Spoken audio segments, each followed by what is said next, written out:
Bonjour. En fait, je commencerai par des remerciements.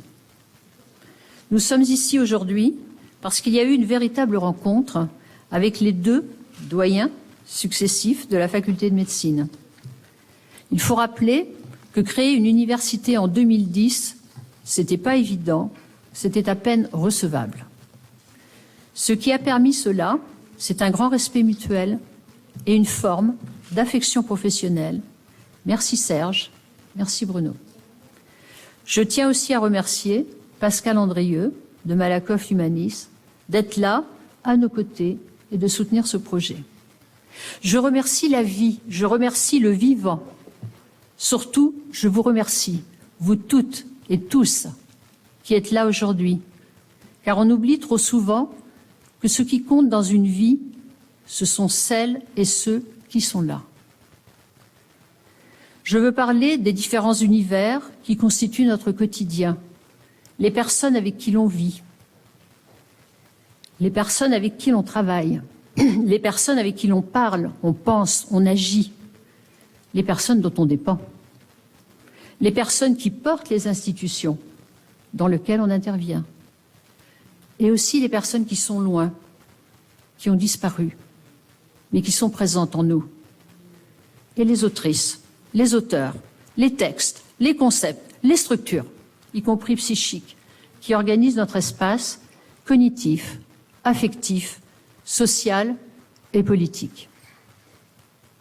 Comme son nom le suggère, la chaire compétences et vulnérabilité entend faire travailler ensemble deux termes qui ne sont pas intuitivement accolés.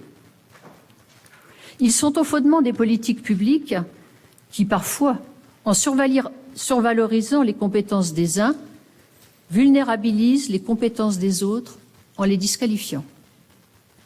Ces deux termes parlent de la nécessaire émancipation des acteurs les plus faibles. Ils reconnaissent le postulat selon lequel nous sommes dotés de droits, de devoirs, de liberté et de vulnérabilité. Ces deux termes illustrent en quoi la sémantique des compétences participe de l'outillage des politiques sociales. Cette leçon inaugurale, je l'ai rédigée comme une déclaration d'engagement conceptuel. À ce titre, l'expérience de l'Université des patients m'a montré en quoi il était important d'entamer un travail conséquent sur les conceptualisations disponibles sur la thématique des compétences et des vulnérabilités, et vous rencontrer aujourd'hui est un point d'étape important. Cela fait plus d'une année que je campe sur un rond-point théorique. Ce rond-point cognitif m'a permis de faire des rencontres que je n'aurais jamais pu faire dans mes centres de vie théoriques habituels. J'ai déambulé dans différentes disciplines, en langue française et en langue anglaise. Pour faire se rencontrer les deux termes compétences et vulnérabilité, nous avons lu, fait des fiches à partir de plus de 200 articles. Nous avons retenu une vingtaine d'autrices et d'auteurs que nous avons interrogés et poussés dans leur retranchement. Nous publierons prochainement les résultats de ces discussions. Reste que ce travail m'a permis de dresser les éléments d'une intention conceptuelle dont je vous livre les premiers éléments ce matin. Tout d'abord, j'ai été convoquée plusieurs fois par la thématique compétences et vulnérabilité dans ma propre vie. En tant qu'enfant, j'ai découvert à quel point il ne fallait surtout pas attendre la permission pour mobiliser mon pouvoir d'agir, pour faire face à des parents qui n'étaient pas en capacité d'exercer leurs compétences parentales à mon égard. J'ai compris très vite que les défaillances dans les compétences des uns avaient des effets de vulnérabilisation dans la vie des autres. J'ai aussi vu, dans les cadres sociaux du prendre soin d'autrui, qui m'étaient procurés en compensation, qu'il y avait des trous dans la raquette, dans la mesure où ces cadres sociaux ne remplissaient pas les fonctions réparatrices promises étant donné qu'il campait sur la vision d'un enfant assigné à tout jamais à sa condition. Dans les années 70, j'ai découvert un autre versant de la thématique compétences et vulnérabilité. J'ai constaté que la société m'assignait à une condition qui charriait autant de préjugés négatifs que la situation d'enfant déparentalisé dont j'avais réussi à me sortir. Cette fois-là, j'ai eu la chance de pouvoir participer activement au mouvement de libération des femmes qui m'a donné les cadres collectifs, structurés, expérientiels et les capacités d'émancipation dont j'avais besoin. J'ai aussi éprouvé la force mobilisatrice des compétences collectives et du partage d'expériences. Nous avons pris conscience, en tant qu'individus assignés à un genre, avec les contraintes qui en découlent, qu'il nous fallait utiliser nos propres compétences pour contribuer à notre propre émancipation. Nous étions considérées en tant que femmes comme incompétentes au niveau juridique. Il a fallu attendre la loi du 13 juillet 1967 pour qu'une femme puisse ouvrir un compte bancaire en son nom propre. Nous n'étions pas encore majeures et nous désirions assumer nos responsabilités.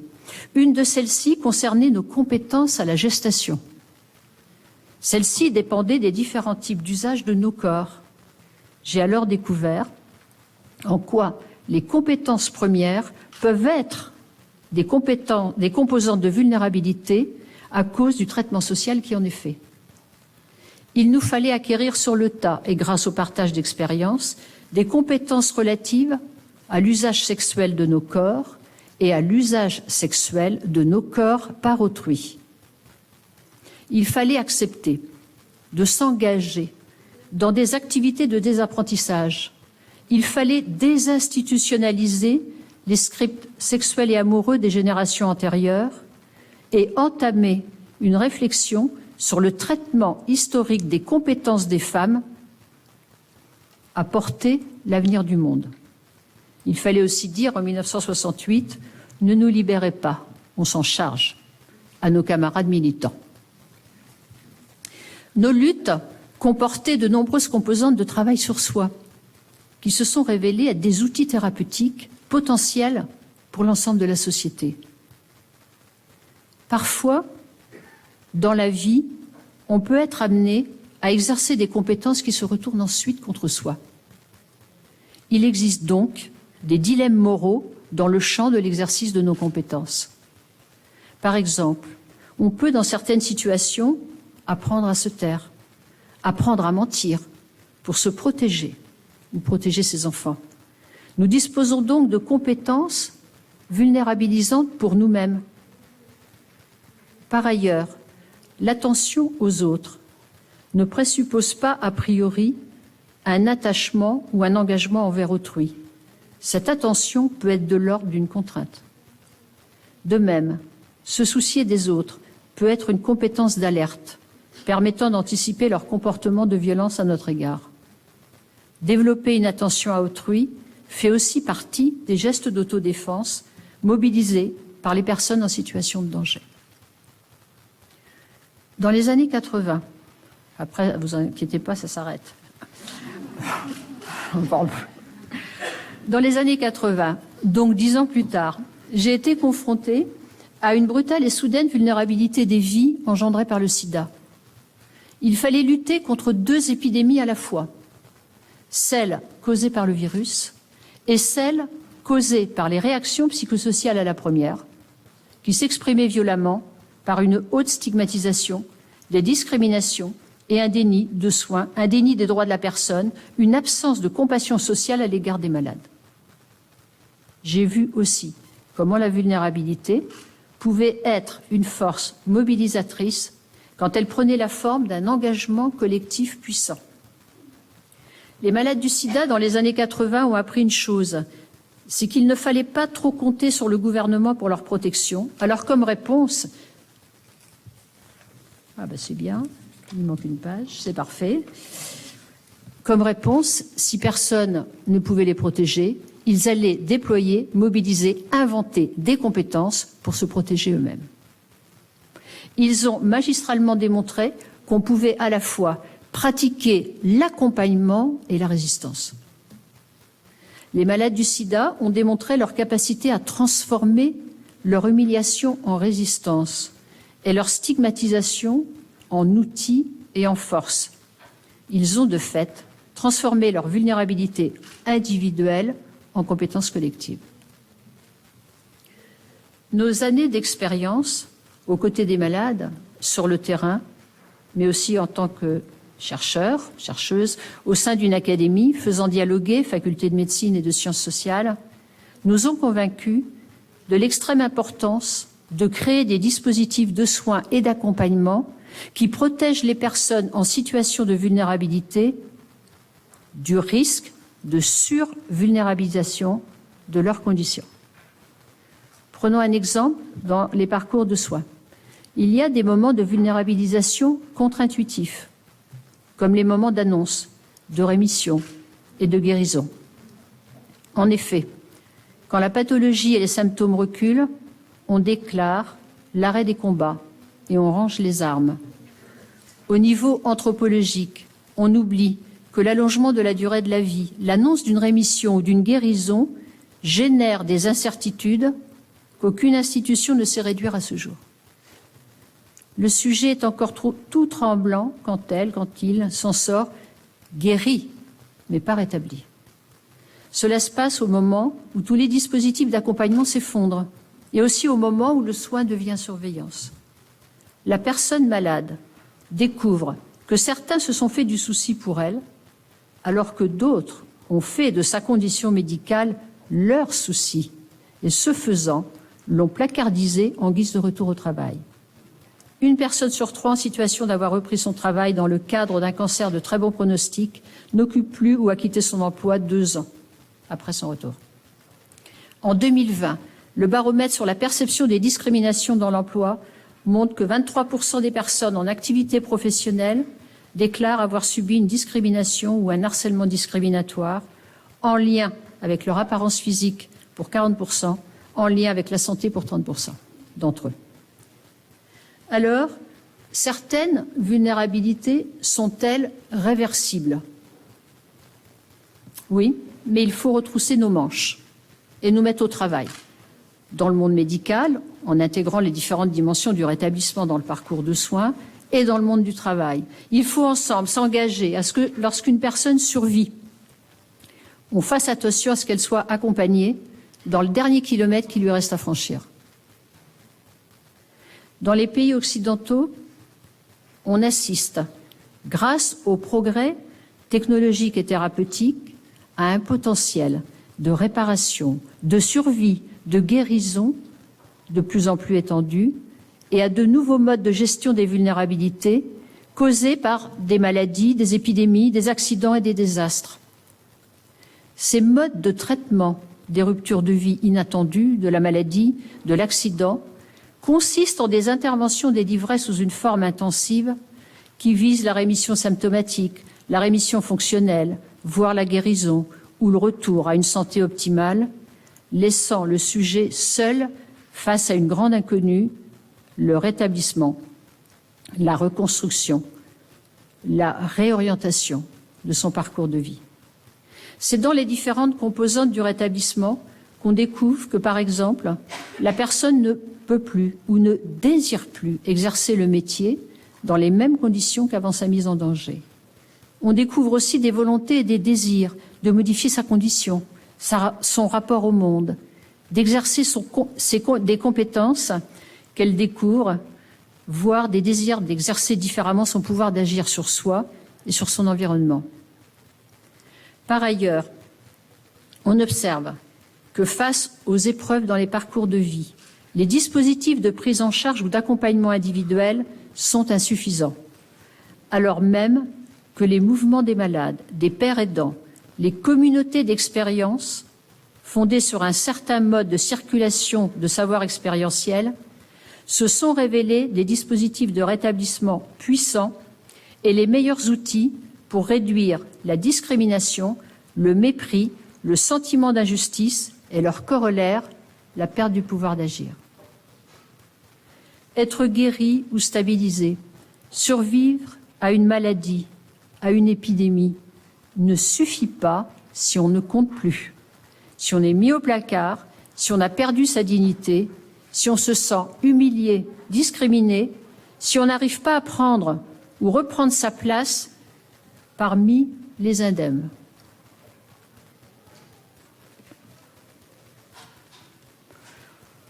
Comment prendre en compte des compétences issues d'expériences négatives et en situation de crise? Tout d'abord, il faut arrêter de se limiter à l'univers du travail quand on parle de compétences. Le monde du travail s'approprie nos compétences de vie, les compétences physiologiques de nos corps, nos compétences cognitives, nos compétences émotionnelles et affectives, et dans l'usage ultralibéral qu'il en fait, il décide d'en promouvoir certaines au détriment de d'autres, vulnérabilisant les individus qui ont étudié pour les acquérir par le moyen d'apprentissage plus ou moins coûteux. Dans ce contexte, il devient pertinent de monter des groupes de réflexion sur les modes d'accès direct des citoyennes et citoyens à leurs compétences, sur la prise en main et l'appropriation par les citoyens de ce qui les concerne au plus haut point et qui répond à une question contemporaine: quel est le contrat social qui permettrait à la fois le développement de compétences bénéfiques au mieux vivre ensemble et qui comporterait le moins d'injustice? Quel est le contrat social le plus bienveillant qui reconnaîtrait les compétences de chacune et de chacun? Quel est le contrat social le plus porteur en termes de justice sociale qui permettrait des alternances dans la mobilisation de nos compétences, celles acquises par des voies scolaires, celles acquises dans nos parcours ou ruptures de vie? Cela serait un contrat social qui accepterait par exemple que les périodes où nous devons consacrer du temps, de l'énergie et des compétences à nous soigner ou soigner nos proches, à rester en vie et à survivre, soient aussi reconnues comme faisant partie de notre équipement et de nos ressources mobilisables en temps et en heure, y compris beaucoup plus tard, tout au long de la vie. Au moment où la médecine invite les sciences humaines et sociales dans ses dispositifs de recherche, il est aussi important de fournir aux collègues du monde médical la liste des courants en sciences humaines et sociales qui sont porteurs des éthiques du care et ceux qui sont particulièrement vulnérabilisants et accablants pour les malades. Si le manque de connaissances médicales a parfois fait déraper les discours en sciences humaines et sociales dans certaines pathologies, inversement, certaines grilles d'entretien et échelles de mesure induisent en erreur et nuisent à certains parcours de soins. Il perdure un contrat social invisible en matière de compétences et de vulnérabilité. J'assure ta protection parce que tu es en situation de vulnérabilité et ce faisant, je te rends dépendant de la protection que je t'apporte. Par conséquent, à ta vulnérabilité vient s'ajouter une vulnérabilité relationnelle. En effet, on se rend compte que ce qui rend vulnérable, ce n'est pas seulement la situation, mais tout autant la fragilité des moyens dont on dispose pour y faire face. On est vulnérable vis-à-vis de ceux qui nous protègent, et souvent, on brade sa propre capacité d'agir et on augmente ainsi sa vulnérabilité vis-à-vis de l'autre en échange d'une protection parfois forte, parfois faible, parfois illusoire. Explorer les vulnérabilités à partir des capacités, pour nous, cela veut dire que nous reconnaissons que nous utilisons en permanence nos propres capacités, celles des autres et celles de notre environnement pour y faire face. La vulnérabilité, les malades le savent, ne nous rend pas forcément capacitaires d'emblée. En revanche, elle nécessite qu'on puisse mobiliser nos propres capacités, celles des autres, de nos proches et celles de notre environnement. Créer des dispositifs capacitaires, c'est aussi combattre la tendance morale à se constituer comme des êtres dépourvus de toute capacité face à la vulnérabilité des autres, avec des « oh, j'y peux rien, on n'y peut rien, ça doit être terrible pour vous ». Comment créer des dispositifs qui luttent contre l'essor de l'indifférence généralisée aux autres? C'est dans cette perspective que nous avons entrepris un travail sur les pédagogies de l'aller mieux. Sur ce thème, nous avons commencé à faire dialoguer certaines disciplines médicales entre elles. Par exemple, l'oncologie et la psychiatrie. Nous avons identifié ce qu'elles ont en commun et les avons fait s'interroger l'une par l'autre. Cette expérience de dialogue entre deux disciplines médicales nous montre qu'il est important d'initier des programmes de rétablissement bien avant la rémission ou guérison, car plusieurs dimensions du rétablissement ne dépendent pas des dimensions médicales de la maladie. Et si elles ne sont pas soutenues ou mobilisées de manière précoce, elles sont plus difficiles à mobiliser ou remobiliser plus tard. Nous avons pris conscience, au cours des 5 dernières années, que de plus en plus de patients diplômés étaient recrutés, embauchés, salariés, dans des services d'oncologie, dans des entreprises, où ils devenaient par exemple référents en cancer et travail, en maladies chroniques et travail. Or, le statut de patient partenaire ou de père aidant est inégalement reconnu selon les territoires d'exercice en France. Il nous a donc semblé important d'entamer un travail pour contribuer à une meilleure reconnaissance de l'intégration des patients partenaires dans les nouveaux métiers de la santé. L'Université des patients, à ce jour, a diplômé et formé plus de 500 patientes et patients, une majorité de femmes, à 85%.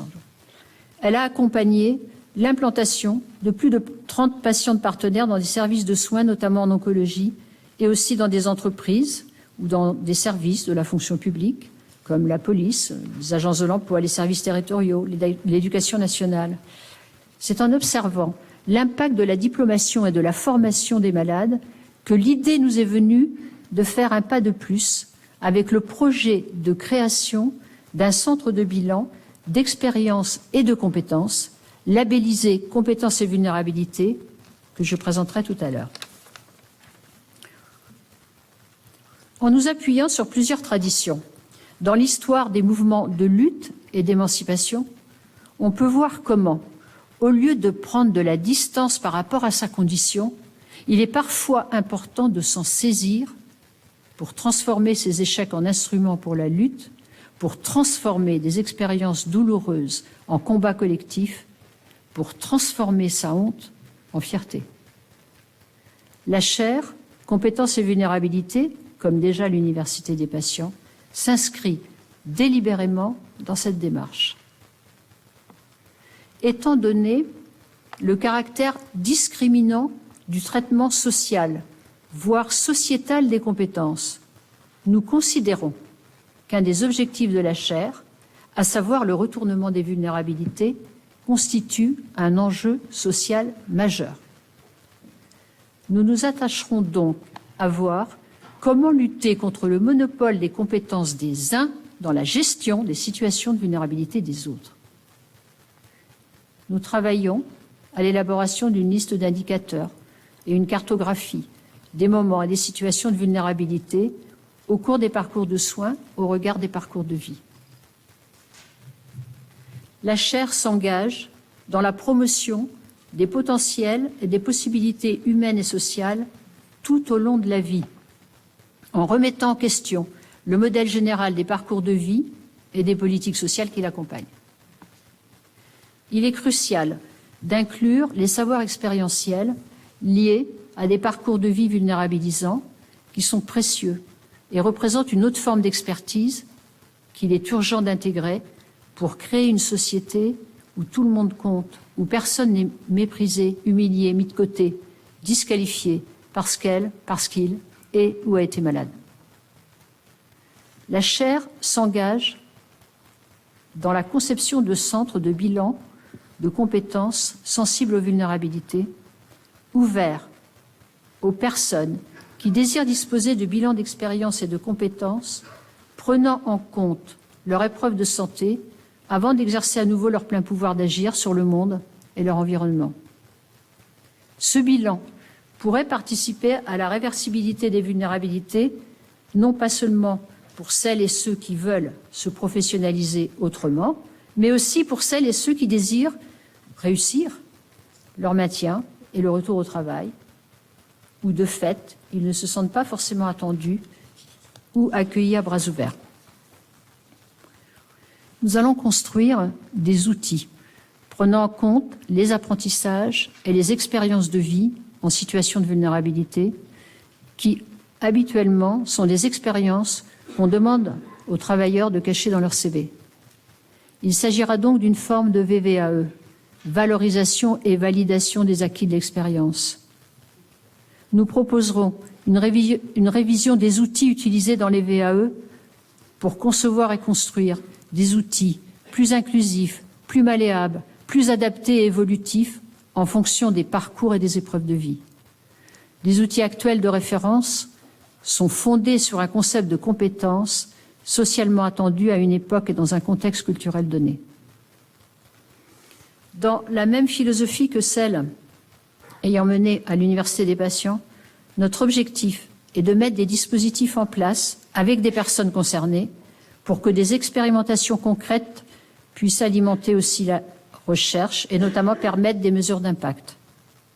Ces actions seront conduites à l'intersection des théories et de la pratique et nous croyons en notre devoir de concevoir au plus vite des systèmes de certification proposant une alternative concrète, bienveillante et empathique permettant aux personnes de redéfinir leur rapport aux vulnérabilités.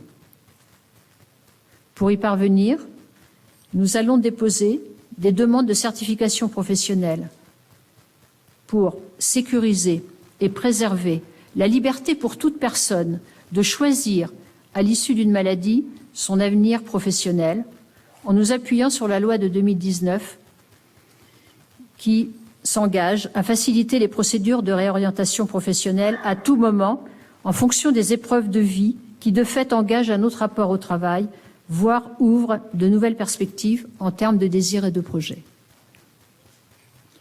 L'équipe de recherche a déjà inventé le GAPEX, ou groupe d'analyse de pratique centré sur l'expertise patient.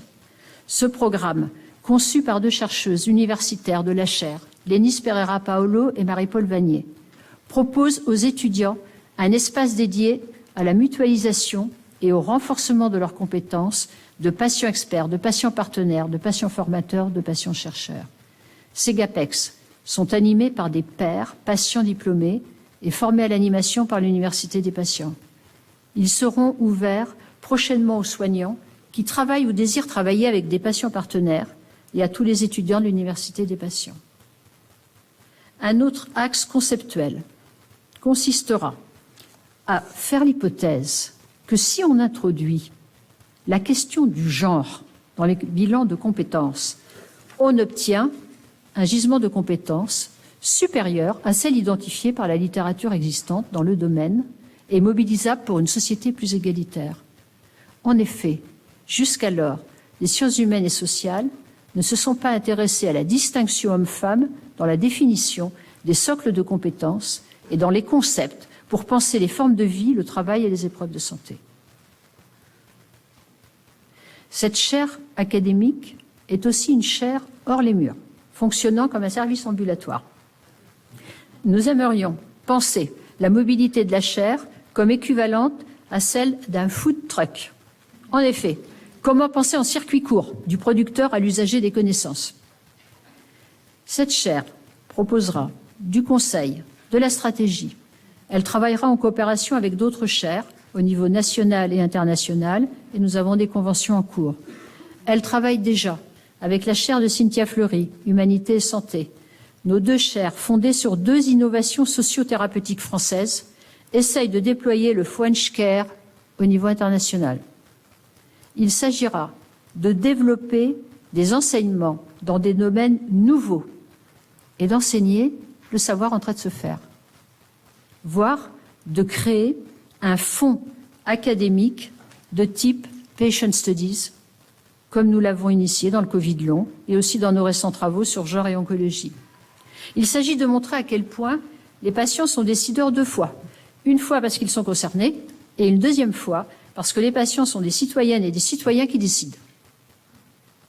Il s'agira de trouver les moyens de rupture avec les rhétoriques du fardeau qui structurent la parole et l'action publique sur la vulnérabilité. En conclusion, voilà, on y est.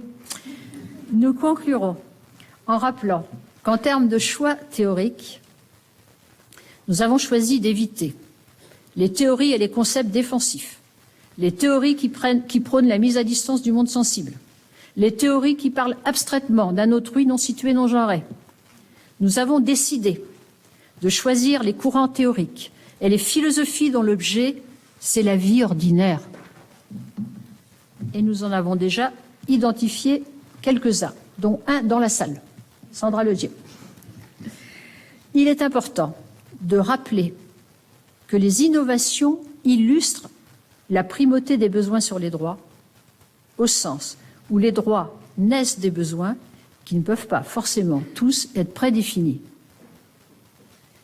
Nous désirons aussi souligner que les activités de soutien à la vie constituent un problème social crucial.